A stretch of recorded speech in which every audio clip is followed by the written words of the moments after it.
Salmo 127. O título provavelmente indica que Davi o escreveu para seu sábio filho, em quem ele tão grandemente se alegrava, cujo nome Gedidias, o amado do Senhor, é apresentado no segundo versículo. O espírito de seu nome, Salomão, ao Pacífico, sopra pelo todo deste tão cântico encantador. Tão encantador cântico. Versículo 1. Se o Senhor não edificar a casa, em vão trabalham os que a edificam. Se o Senhor não edificar a casa, em vão trabalham os que a edificam. A palavra vão é a nota principal aqui. E a ouvimos repercutir claramente 3 vezes. Os homens que desejam construir sabem que precisam trabalhar e assim aplicam toda a sua habilidade e força. Mas lembrem-se eles de que, se Jeová não estiver com eles, seus planos provarão ser fracassos. Assim foi com os construtores de Babel. Eles disseram: vinde, edifiquemos para nós uma cidade e uma torre. E o Senhor devolveu suas palavras para eles em seu próprio peito, dizendo: vinde, desçamos e confundamos ali a sua linguagem. Broquel e martelo, serra e plaina são instrumentos de vaidade, a menos que o Senhor seja o mestre de obras. Spurgeon: se o Senhor não edificar, é fato que bem um filho, e bat, uma filha, e beit, uma casa, vêm todos da mesma raiz, banar. Edificar, porque filhos e filhas edificam uma casa e constituem uma família, tanto quanto e tão verdadeiramente quanto pedras e vigas constituem uma edificação. Agora é verdade que, a menos que a boa mão do Senhor esteja sobre nós, não podemos ser prósperos em construir um local de adoração para o seu nome, a menos que tenhamos a sua bênção.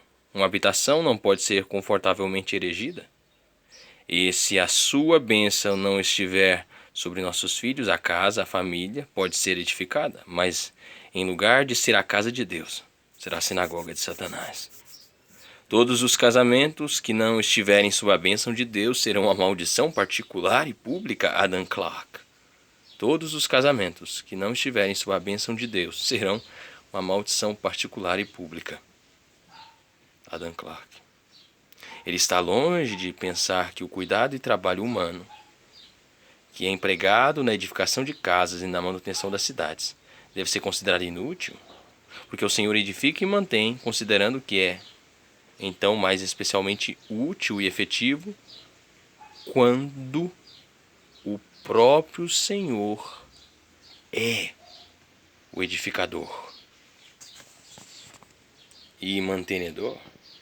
O Espírito Santo não é o patrono de homens preguiçosos e inertes.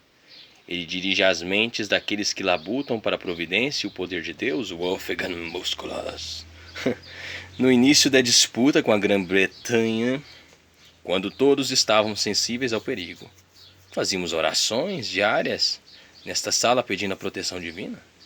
Nossas orações, meu Senhor, foram ouvidas, graciosamente respondidas.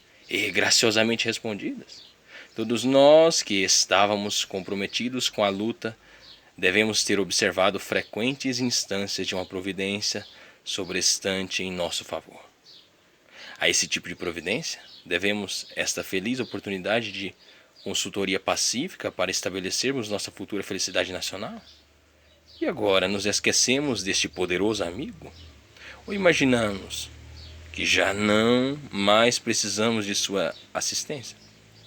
Eu vivi por muito tempo, 81 anos, e quanto mais vivo, mais provas convincentes vejo desta verdade. Deus governa as questões do homem. E se um pardal não pode cair no chão sem que ele perceba, é impossível um império se levantar sem o seu auxílio. A nós foi garantido, meu Senhor, nos escritos sagrados, que se o Senhor não edificar a casa, em vão trabalham os que a edificam. Eu creio firmemente nisto e também creio que, sem o seu auxílio concomitante, não avançaremos neste edifício político com diferença alguma dos edificadores de Babel. Seremos divididos por nossos interesses locais, pequenos e parciais. Nossas perspectivas serão confundidas. Nós nos tornaremos opróbrio e um epíteto para futuras eras.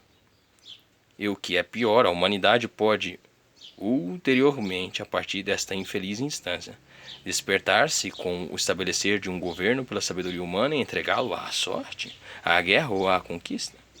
Eu, portanto, peço que, desde já, estabeleçamos que orações, implorando pelo auxílio do céu e sua bênção sobre as nossas deliberações, façam parte da rotina matinal desta Assembleia antes que procedamos às negociações, e que um ou mais clérigos desta cidade sejam convocados para oficiar nessa atividade. Benjamin Franklin. Benjamin Franklin. Benjamin. Se o Senhor não edificar a casa, em vão trabalham os que a edificam.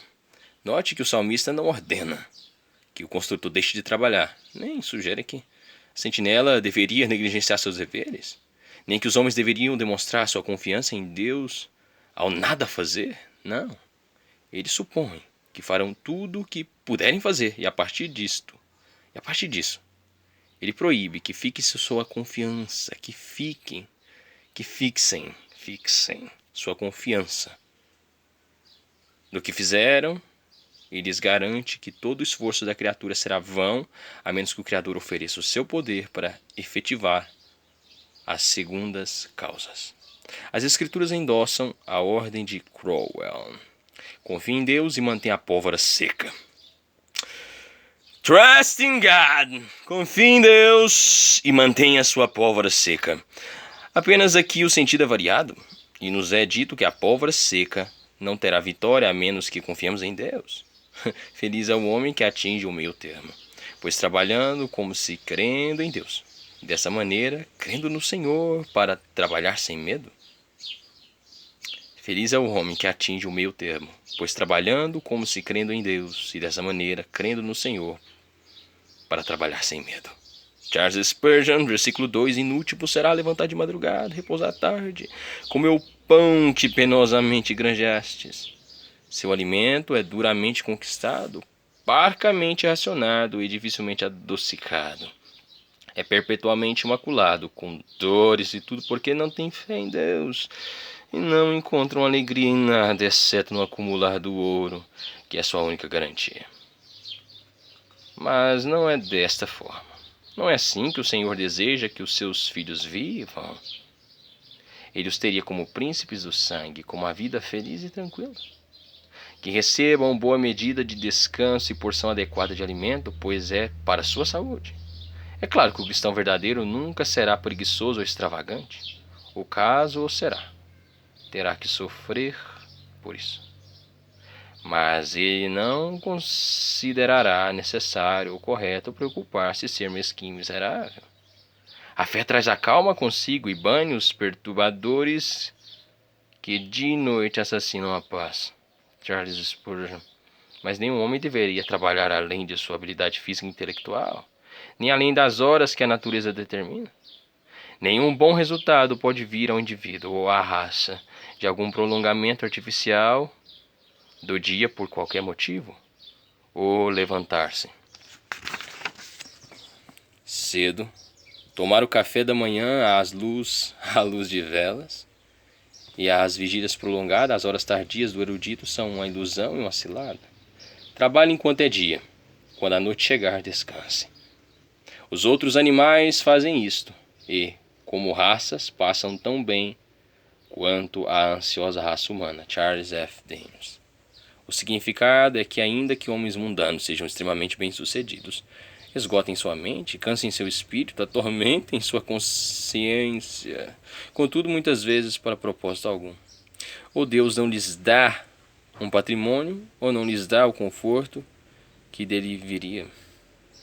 Porém, o seu amado, sem nenhuma dessas preocupações, desfruta o contentamento. Se não tem o mundo, tem sono e descanso. Em silêncio, submetendo-se à vontade de Deus, e com quietude esperando pela bênção de Deus. Bom Então, reconhece a providência para que você esteja sob sua bênção. O labor sem Deus não pode prosperar. Contra Deus e contra sua vontade em sua palavra, certamente fracassará. Thomas Menton. Ao preocupar-se e inquietar-se por agonia e medo, não se alcança a Deus. Mas a oração ele ouvirá. J. P. Lange. Aos seus amados ele o dá enquanto dorme. Observe como Jesus dormiu em meio à agitação de uma tempestade no mar. Ele sabia que estava nas mãos de seu Pai e, portanto, estava tão calmo em espírito que as vagas embalaram até dormir. O mesmo seria muito mais frequente conosco se fôssemos mais semelhantes a ele. Charles Haddon Spurgeon. De onde procede este tão grande ardor dos incrédulos, que não move um dedo sem um tumulto ou frenesi? Ou, em outras palavras, sem atormentar-se a si mesmos com preocupações supérfluas, senão porque nada atribuem à providência de Deus. Senão porque nada atribuem à providência de Deus. Uma pergunta. Os fiéis, por outro lado, ainda que tenham uma vida laboriosa, seguem suas vocações com mentes tranquilas e serenas. Assim, suas mãos não estão ociosas, mas suas mentes repousam na quietude da fé, como se dormissem. João Calvino. Como o Senhor deu um precioso dom ao seu amado, o primeiro Adão, quando ele dormiu, tirando-lhe uma costela do seu lado e, disto edificando a mulher, Eva, sua noiva, a mãe de todos os viventes. Então, enquanto Cristo, segundo Adão, o verdadeiro G de dias, o bem-amado Filho de Deus, estava dormindo em morte na cruz, Deus formou para ele em sua morte e por sua morte, inclusive pelas correntes doadoras de vida fluindo de seu precioso lado, a igreja, a Eva espiritual, a mãe de todos os viventes, e a deu a ele como sua noiva. Portanto, o Pai edificou para ele, em seu sono, o templo espiritual de sua igreja. Christopher Wordsworth. O sono tranquilo é dom de Deus, e o amor de Deus que dá o sono tranquilo. Philip Goodwin. O mundo dá aos seus favoritos poder, riqueza, distinção. Deus dá sono. Deus dá sono. Ele poderia dar algo melhor. Dar sono quando a tempestade é impetuosa. Dar sono quando a consciência está lidando com a longa lista de pecados. Dar sono quando os anjos maus estão tentando derrubar nossa confiança em Cristo. Dar sono quando a morte se aproxima, quando o julgamento está próximo. Oh, que dom poderia ser mais adequado? O que seria mais digno de Deus? O que seria mais precioso para a alma? Sequem suas lágrimas. Vocês que estão ao redor do leito do cristão moribundo, o momento de partida se aproxima. Uma fria bruma sobre a testa, o olho fixo, o pulso fraco demais para ser identificado. Você fica pasmo com tal espetáculo? Não! Deixe a fé fazer sua parte. O cômodo está repleto de formas gloriosas. Os anjos estão esperando ali para tomar conta da alma desencarnada. A mão mais gentil do que qualquer mão humana está fechando esses olhos. E uma mão mais doce do que qualquer voz humana está sussurrando aos seus amados. Ele o dá enquanto dorme. Aos seus amados, ele o dá enquanto dorme. Henry Melville. Vão, vocês avarentos sobrepujantes, vão, vocês homens ambiciosos e gananciosos. Não invejo sua vida de quietude. O sono dos governantes é com frequência partido. O sonho do ganancioso é sempre ruim. O sono do homem que ama o ganho nunca é farto. Mas Deus dá pelo contentamento aos seus amados enquanto dorme. Charles Haddon Spurgeon. Versículo 3. Herança do Senhor são os filhos. Isso aponta para outro modo de edificar uma casa. Ou seja, deixando descendentes para manter nosso nome e família vivos na terra. Sem isto, o que é o propósito de um homem em acumular riqueza? Com que propósito ele edifica uma casa se não tiver membro algum em sua família para manter a propriedade depois dele? Qual o benefício em possuir tantos acres, se não tiver herdeiro algum? Contudo, nesta questão, o homem é impotente, seu senhor. O grande Napoleão, com toda a sua preocupação sobre esta questão, não conseguiu criar uma dinastia. Centenas de pessoas prósperas dariam metade de seus bens se pudessem ouvir o choro de um filho gerado por eles. Centenas de pessoas prósperas dariam metade de seus bens se pudessem ouvir o choro de um filho gerado por eles. Filhos são herança que o próprio Jeová deve dar. Ou um homem morrerá sem filhos, e assim sua casa não será edificada. Charles Spurgeon, considerando que você não se afastaria de um deles, nem por milhares de ouro e prata, creia que ele, que é a fonte de toda ternura, os considera com amor ainda mais profundo, e fará deles agora, em sua hora de luta, um meio de aumentar sua dependência dele, e em breve serão seu suporte e orgulho. Filhos, alguém pode dizer como o Salmo os menciona? Em sua promessa inicial, o sopro do destruidor foi derramado.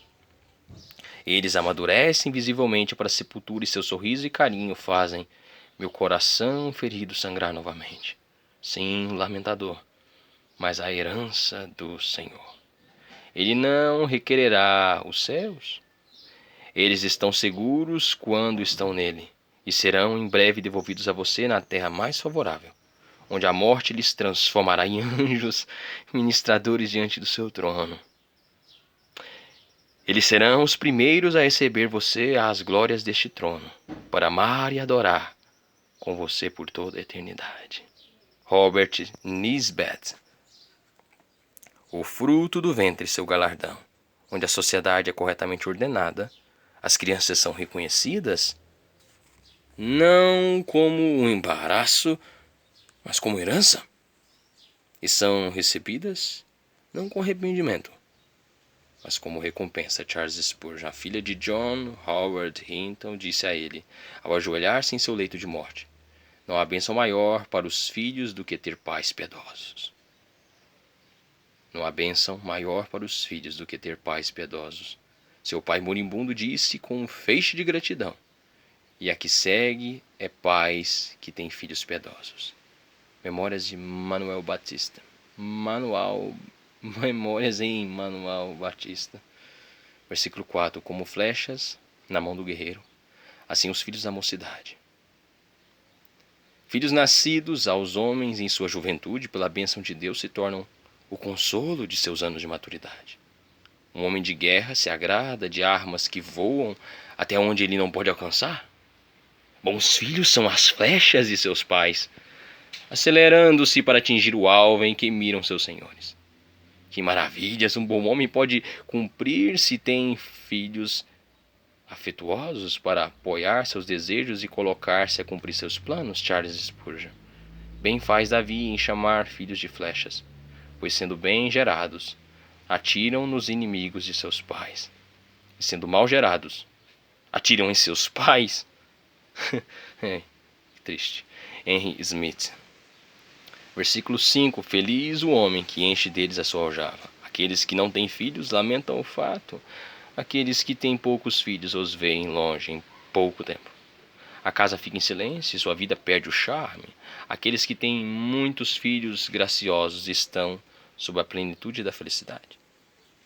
É claro que um grande número de filhos significa um grande número de lutas, mas quando estes encontram a fé no Senhor, também significa grande quantidade de amor e uma multidão de alegrias. O Dr. Goethe,